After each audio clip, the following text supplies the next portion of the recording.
ቁስልህን በእጅህ አክም፣ መጎዳትህንም ለማንም አትናገር።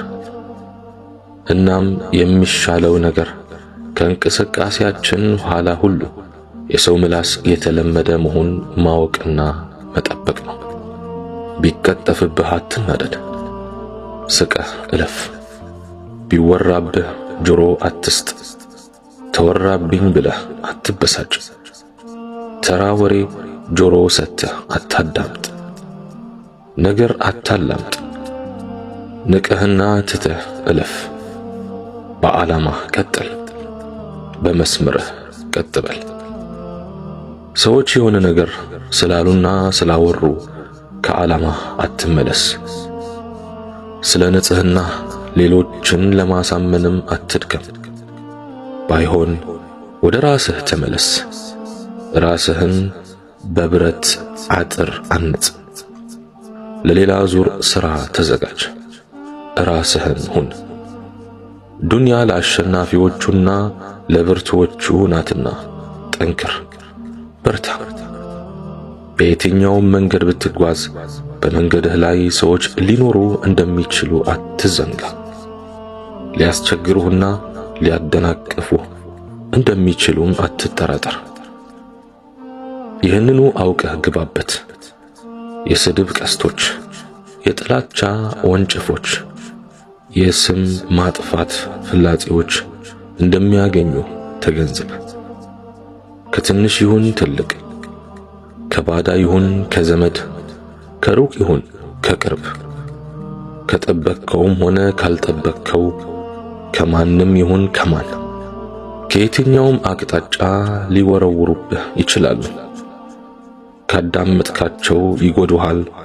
በተለይ ከጦሩ በላይ የወርዋሪው ማንነት ሊያሳምምህ ይችላል። ዝምታ ጥበብ ነው፣ የሚሰራበት ግን ጥቂት ሰው ነው። ነቢያችን አለይሂ ሰላቱ ወሰላም እንዲህ ብለዋል፣ መን ካነ ዩእሚኑ ቢላሂ ወልየውሚል አኺር ፈልየቁል ኸይረን አው ሊየስሙት። በአላህና በመጨረሻው ቀን የሚያምን መልካም ይናገር ወይም ዝም ይበል። በሌላም ሐዲታቸው መን ሰመት ነጃ፣ ዝም ያለ ሰው ነጃ ወጣ ብለዋል። ትርሚዚ ዘግበውታል። ከዚህ ሐዲስ የምንማረው ቁም ነገር ለዝምታ በኢስላም ሰፊ ቦታ እንዳለውና ብዙ ከመናገር ዝምታን ማብዛት እንዳለብን ነው። አላህ የሚወደውና ኸይር ጥሩ ተግባር እስካልሆነ ድረስ ንግግር ማብዛት ብዙ ጊዜ ለከፍተኛ አደጋና መከራ ይዳርጋል።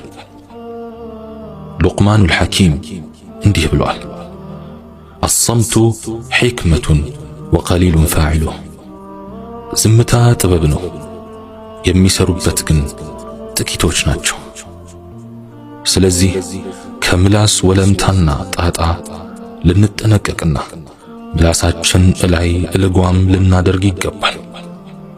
ለምሳሌ ውሸት መናገር፣ በውሸት መመስከርና በሐሰት መማል፣ በሰዎች መካከል ወሬ ማዋሰድ፣ ስድብ፣ ሐሜት ወዘተ ከመሳሰሉት ንግግሮች ራሳችንን ማራቅና መጠንቀቅ ይኖርብናል።